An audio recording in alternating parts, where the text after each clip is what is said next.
भारत राष्ट्र में जातिगत आरक्षण नहीं चलेगा, नहीं चलेगा, नहीं चलेगा।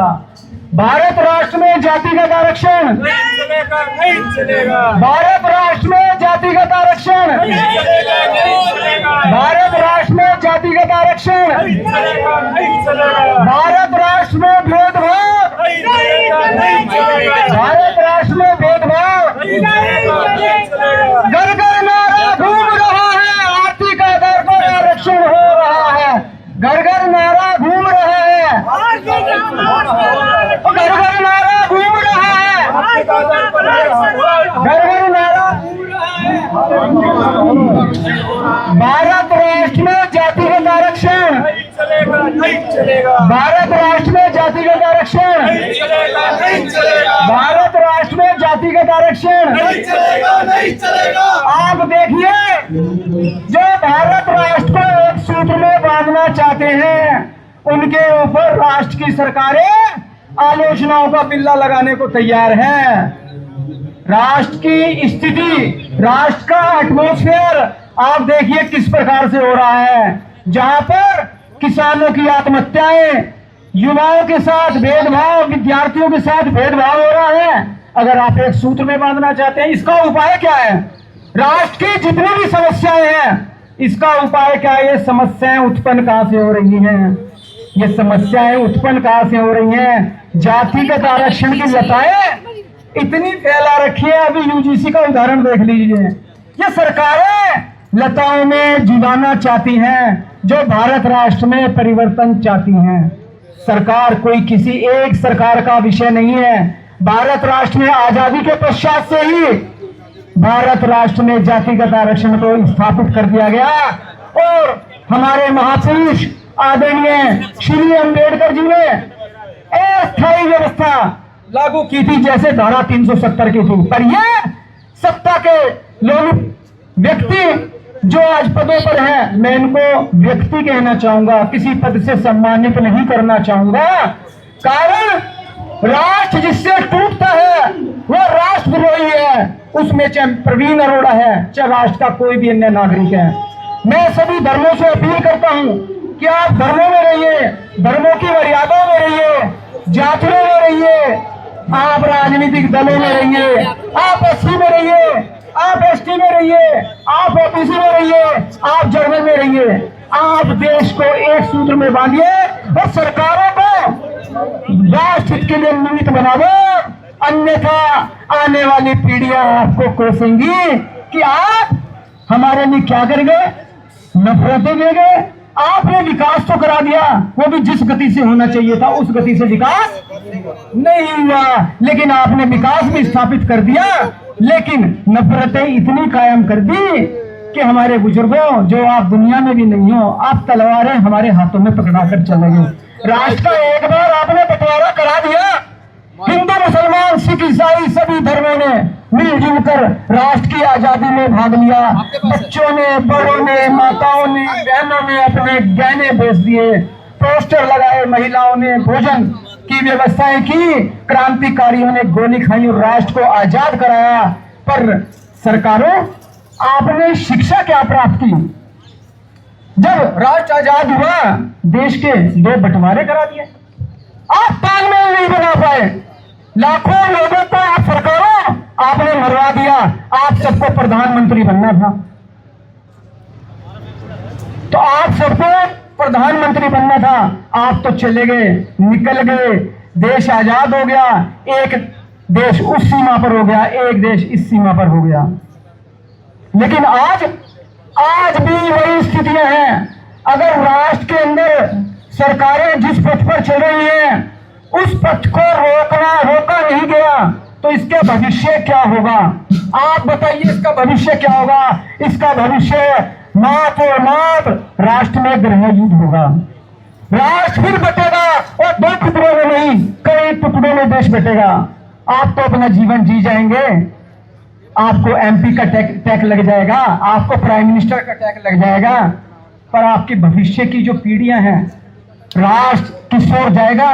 आप अपने आप को राष्ट्रभक्त कहते हैं, और हालात स्थितियां तो ये हैं राष्ट्रभक्त की आज अगर एक प्रवीण अरोड़ा, जो आप सभी हैं, प्रवीण अरोड़ा कोई एक नाम नहीं है, प्रवीण अरोड़ा आप सब हैं, आप विचारधारा हैं। आपके अंतर्मन से निकालकर मैं आपके समक्ष रख रहा हूं। मंच पर मैं बेशक मौजूद हूं और प्रत्यक्षता आप हैं, और आप प्रत्यक्षता नहीं भी हैं जो मेरी आवाज को सुन रहे हैं और जो नहीं भी सुन रहे हैं। आप सभी प्रवीण अरोड़ा हैं। ये प्रवीण अरोड़ा झुकने वाला नहीं है। आप भारत माता की जय, भारत माता की जय। जातिगत आरक्षण बंद करो, भारतीय का आधार पर आरक्षण लागू हो, आधार पर आरक्षण लागू हो। भाई प्रवीण अरोड़ा जिंदाबाद, प्रवीण अरोड़ा आगे बढ़ो, भाई प्रवीण अरोड़ा जिंदाबाद, भारतीय का आधार आंदोलन जिंदाबाद, आवाज दो। आप मेरी आवाज को दबाना चाहते हैं, मुझ पर दबाव बनाया जा रहा है। मुझ पर मतलब मुझसे नहीं, मेरे जैसी अनेकों अनेक विचारधाराओं पे।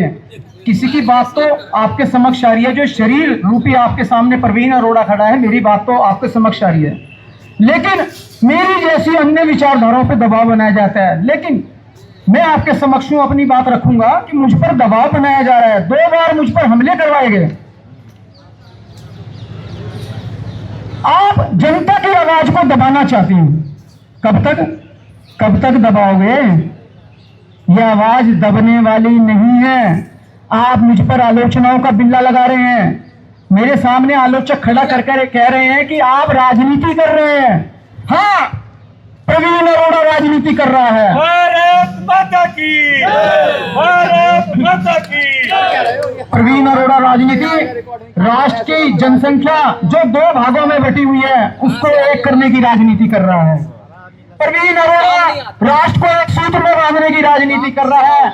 प्रवीण अरोड़ा समानता के अधिकार का उल्लंघन न हो, कोई भेदभाव न हो, उसकी राजनीति कर रहा है। प्रवीण अरोड़ा युवाओं का अन्य राष्ट्रों में पलायन न हो, माँ बाप से बच्चे, बच्चों से माँ बाप बिछड़ रहे हैं। प्रवीण अरोड़ा उस जीवन की राजनीति कर रहा है। प्रवीण अरोड़ा ये राजनीति कर रहा है जो राष्ट्र के योग्यवान जीवन है, अन्य राष्ट्र लाभान्वित हो रहे हैं। भारत राष्ट्र क्यों लाभान्वित नहीं हो रहे हैं उनकी योग्यता से? और राष्ट्र के युवा अवसाद की स्थिति में मैं युवाओं को कहना चाहूंगा, अवसाद में मत आओ। समान अवसर उपलब्ध नहीं है, आपका कोई दोष नहीं है। इसकी जिम्मेदार एक और एकमात्र भारत राष्ट्र की सरकारें रही हैं। और आज हालात स्थिति देख लीजिए, प्राइवेट सेक्टर में भी प्रवेश करने की घोषणाएं कर रही हैं। रामदास अठावले, उनके वक्तव्य, उनका प्रयास, उनकी आवाज क्या है कि सेना में भी आरक्षण कर दो। बताइए कितनी हास्यास्पद स्थिति है। सेना में भी आरक्षण कर दो, खेल में भी आरक्षण कर दो, चार्टर्ड अकाउंटेंसी जो अर्थव्यवस्था राष्ट्र की संभालती है उसको भी आप खत्म कर दो, उसमें भी आरक्षण कर दो, संपूर्ण प्राइवेट सेक्टर में आरक्षण कर दो। ये आवाजें उठने लगी हैं। बंद कर दे। प्राइवेट सेक्टर में राष्ट्र को खड़ा किया। राष्ट्र की सरकारों ने क्या किया?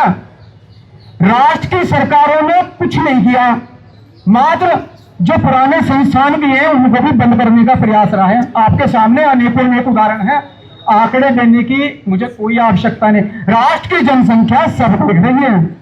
और प्राइवेट सेक्टर जिसने अपनी मेहनत से, दम से, भारत ही नहीं अगर विश्व में भारत राष्ट्र का कोई नाम है तो वो प्राइवेट सेक्टर की वजह से है। समर्थन सरकारों ने दिया, अनुमति सरकारों ने दी। आज हस्तक्षेप करना चाहते हैं कि आप इसमें जातिगत आरक्षण दो। मैं प्राइवेट सेक्टर से अपील करूंगा, घबराने की कोई आवश्यकता नहीं है। संघर्ष करो, संघर्ष में ही समाधान है। प्रवीण अरोड़ा आपके साथ खड़ा है। प्राइवेट सेक्टर में बिल्कुल आरक्षण हम नहीं चलने देंगे, जातिगत आरक्षण बिल्कुल भी नहीं चलने देंगे। यह मैं सरकारों को आवेदन, फिर निवेदन, फिर चेतावनी देना चाहूंगा। आप ये कहते हैं ना कि कोई माई का लाल, आप कहते हैं आप इसको छेड़ कर दिखाओ, आप कह रहे हैं संभव, ये नहीं हो सकता। मैं राष्ट्र की सरकारों से कहूंगा, ये प्रवीण अरोड़ा माई का लाल है, आप प्राइवेट सेक्टर में प्रवेश करके दिखाओ। मैं ये चेतावनी देता हूं प्राइवेट सेक्टर में जो आवाज उठा रहे हैं कि इसमें जातिगत आरक्षण होगा। बिल्कुल नहीं होगा। जातिगत आरक्षण नहीं चलेगा, नहीं चलेगा, नहीं चलेगा। जातिगत आरक्षण नहीं चलेगा, जातिगत आरक्षण नहीं चलेगा। तो सरकारों, राष्ट्र की आवाज को सुनो। राष्ट्र की आवाम, राष्ट्र की जनसंख्या क्या चाहती है? आप जातिगत आरक्षण के ठेकेदार बन रहे हो। स्वतंत्रता के 80वें दशक के अंदर आज आप तक ये तय नहीं कर पाए कि किस जाति को जातिगत आरक्षण मिलेगा और किसी जाति को आरक्षण जातिगत नहीं मिलेगा। और सबसे बड़ी हास्यपद स्थिति बताऊं, आप तो संगठनों के यहाँ प्रमुख आए हुए हैं, कोई कार्यक्रम नहीं था, बैठक थी। आज का निर्णय हुआ और भारत राष्ट्र पूर्ण रूप से 30 अगस्त को 10 से सायं 5 तक पूर्ण आह्वान बंद का मेरे नेतृत्व में राष्ट्र में हुआ है, जिसकी मैंने पूर्ण जिम्मेदारी भी ली है कि यह भारत बंद पूर्ण रूप से शांतिपूर्ण ढंग से रहेगा और जब तक अपने लक्ष्य तक नहीं पहुंचेगा भारत राष्ट्र में यह परिवर्तन बदलाव नहीं होगा। यह पूर्ण रूप से शांतिपूर्ण ढंग से रहेगा। मैं इसकी पूर्ण रूप से जिम्मेदारी लेता हूँ। और ये आरक्षण, जातिगत आरक्षण के ठेकेदार बनते हैं। आपने जातिगत आरक्षण की कोई शुरुआत की थी क्या? ये जातिगत आरक्षण क्या है, कहां से आया? और जातिगत आरक्षण से सबसे पहले था आरक्षण। आरक्षण अर्थात आरक्षा कर, आरक्षण। पर वो रक्षा के लिए पुकारेगा कौन? सरकारें कहती हैं हमने ये कास्ट बना दी, इसमें से कोई आवाज है तो इसको दे दो, और ना भी मांगे इसको दे दो, चाहे मर्सिडीज कार वाला हो। और जिस घर में मेरा है, अगर वो कोई अन्य जाति में है, उनको आरक्षण मत दो। उनको हक ही नहीं है कोई मांगने का, नहीं तो आप सरकारों के विरुद्ध हो जाओगे। हाँ, प्रवीण अरोड़ा सरकारों के खिलाफ बोल रहा है। लगा लो जितने एलिगेशंस लगा लो आलोचकों, सरकारों, मुझे कोई जेल की दीवारें रोक नहीं सकती। मैं वो विचारधारा हूँ जो घर घर में बस रहा हूँ, हर व्यक्ति में बस रहा हूँ। तो सरकारें ये तय कर रही हैं कि जो आरक्षण के लिए आवाज दो वो कहां से उठनी चाहिए। किस प्रकार की विडंबना है। आप विश्व पटल पर क्या संदेश दे रहे हो? आपका विश्व पटल पे क्या संदेश? ऐसी कोई स्थिति है राष्ट्र के किसी, विश्व के किसी राष्ट्र में है? युवा भी इस सब बात को समझ रहा है। आंदोलन पूर्ण रूप से भारत राष्ट्र में खड़ा हो गया, लेकिन सरकारें इतनी बेईमान रही हैं, इतनी बेईमान रही हैं, इतनी स्वार्थ लोलुपता रही हैं, इतनी वोट बैंक की राजनीति रही है। जहां इनका वोट बैंक होता है उस विषय पे ध्यान देती हैं, और वोट बैंक नहीं भी रहता, अगर कोई ब्लैकमेल करता है तो उस पर ध्यान देती हैं। मतलब शांतिपूर्ण तरीके से कोई आंदोलन है, कोई अपनी बात रख रहा है, उसकी बात को नहीं सुनना चाहते। राष्ट्र हमारा है, हम राष्ट्र के अंदर कोई ऐसी स्थितियां पैदा नहीं करते जो नफरतें पहले ही कायम है, वो नफरतें और आगे की ओर अग्रसर हों। हमें राष्ट्र को जोड़ना है, हमें देश को जोड़ना है, हमें देश को एक सूत्र में बांधना है। यही तो हमारा आंदोलन है। हमारा आंदोलन क्या है? आर्थिक आधार आंदोलन क्या है? आर्थिक आधार आंदोलन राष्ट्र की जनसंख्या को एक सूत्र में बांधने का आंदोलन है। अब सरकारों ने क्या किया? जो आरक्षण फूट डालो शासन करो की नीति अंग्रेज देकर चले गए। वो कैसे? और आरक्षण आया कहां से? आरक्षण आया मंगल पांडे ने 1857 ईस्वी में क्रांति का बिगुल बजाया, राष्ट्र की आजादी का बिगुल बजाया कि राष्ट्र एक हो जाए और राष्ट्र आजादी की ओर अग्रसर हो। पर अंग्रेजों को लगा कहीं ये राष्ट्र की आजादी के दीवाने खड़े न हो जाए और राष्ट्र आजाद न हो जाए, और कुछ पदों पर आरक्षण, जातिगत आरक्षण दे दिया। जातिगत नहीं दिया उन्होंने दिया आरक्षण। अब आजादी के दीवाने कोई मानने वाले थे, उन्होंने बिगुल बजाया, राष्ट्र आजाद हुआ। पर हमने शिक्षा क्या प्राप्त की? देश तो आजाद हो गया। हमने शिक्षा, 2 शिक्षाएं प्राप्त की। पहली शिक्षा, देश बंटते ही देश का बंटवारा करा दिया देश के नेताओं ने। प्रधानमंत्री बनना था, सभी को प्रधानमंत्री बनना था। 4 लाख से अधिक संख्या में लोग मरवा दिए। हिंदू मुसलमान का भाईचारा टूट गया और वो नफरत इतनी गहरी है। सबसे प्रमुख विषय में हिंदू मुसलमान का विषय आता है। सबसे प्रमुख विषय राष्ट्र का जो प्रमुख विषय है उनमें एक प्रमुख विषय हिंदू मुसलमान का आता है। बंटवारा हुआ, स्थानांतरण हुआ और जो पंजाबी हैं उनका स्थानांतरण हुआ, लुटपिट कराए, खाली आता है। उनके पास क्या था? बच्चे, बड़े बुजुर्ग, महिलाएं, लेकिन उन्होंने अपना धर्म नहीं बदला। ऐसे आदर्श जीवन है पंजाबी। मैं पंजाबी हूं, प्रवीण अरोड़ा, और मुझे गर्व है कि मैं पंजाबी कम्युनिटी में मेरा जन्म हुआ है और मैं नमन करता हूं राष्ट्र के, विश्व के सभी राष्ट्रों में जो पंजाबी रहते हैं, मैं उनको नमन करता हूं। और सरकारों ने राष्ट्र के अंदर ऐसा माहौल बनाया कि पंजाबियों को ही रिफ्यूजी कहने लगे। अरे हम कोई दूसरे देश से आए थे क्या, आप रिफ्यूजी कह रहे हैं? खबरदार सरकारों, खबरदार संगठनों, खबरदार वो जीवन व्यक्ति, कोई भी अगर पंजाबी जो आदर्श जीवन है उनको किसी ने रिफ्यूजी के नाम से पुकारा, भारत माता की, तो ये प्रवीण अरोड़ा जो एक विचारधारा है, आधिकारिक तौर पर सबको जेल करवाएगा, मैं घोषणा करता हूं। हमारे सामने सूचना आते ही हम जो पंजाबियों को रिफ्यूजी कहेगा हम उनको जेल करवाएंगे आधिकारिक तौर पर और मानहानि का केस भी दर्ज करवाएंगे। भारत माता की, भारत माता की। अब सरकारों ने क्या किया?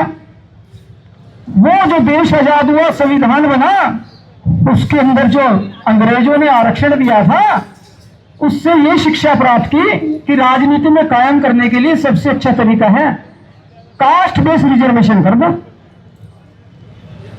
चलिए, कास्ट बेस्ड रिजर्वेशन हो गया और जो इसके प्रणेता माने गए, मैं उनको महापुरुष की श्रेणी में गिनता हूं, लेकिन उनके शब्दों का दुरुपयोग करके, उनके जीवन का दुरुपयोग करके उन्होंने अस्थायी व्यवस्था जो स्पीकर ने बोला स्थापित की थी, जैसे धारा 370 है, पर सरकारें उसको अपना अधिकार समझने लगी और आज स्थिति कहां पहुंच गई है आपके सामने है। अगर आप सन 1990 का उदाहरण देख लो, ज्यादा दूर मत जाओ, कल की बात लगती है, 436 से ज्यादा आत्मदाह हुए हैं।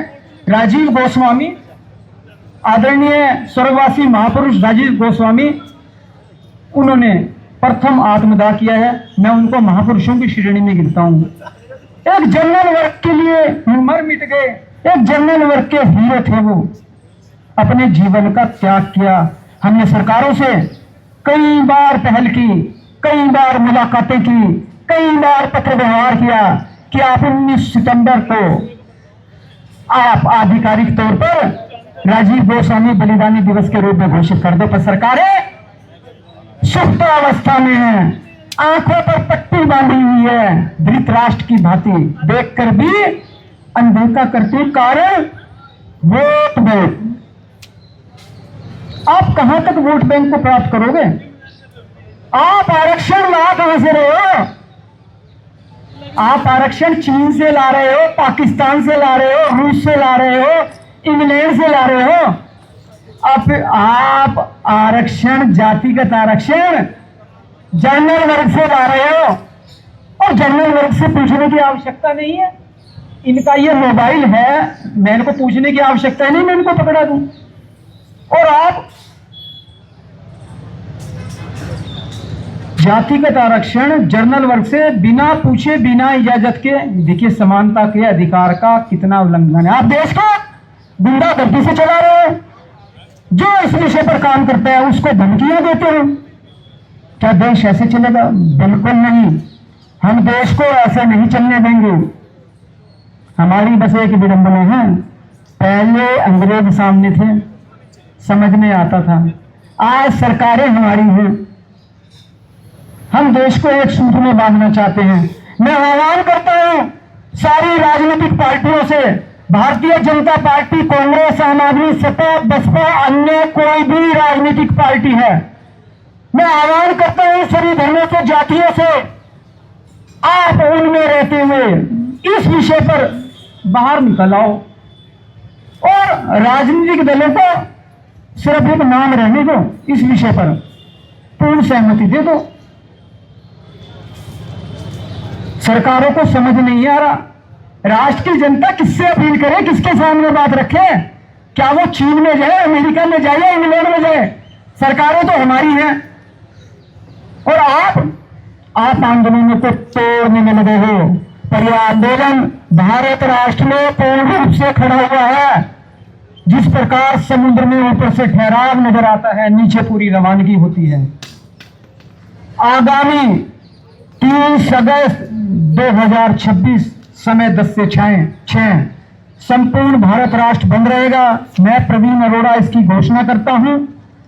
विभिन्न संगठनों, राजनीतिक दलों के सहयोग से, राष्ट्र की उन विचारधाराओं से जो भारत राष्ट्र में आर्थिक आधार पर परिवर्तन चाहती हैं, और आने वाला समय तय करेगा यह आंदोलन किस गति से, किस ओर। अन्य स्थानों पे कईयों के अपने वक्तव्य भी आते हैं कि आज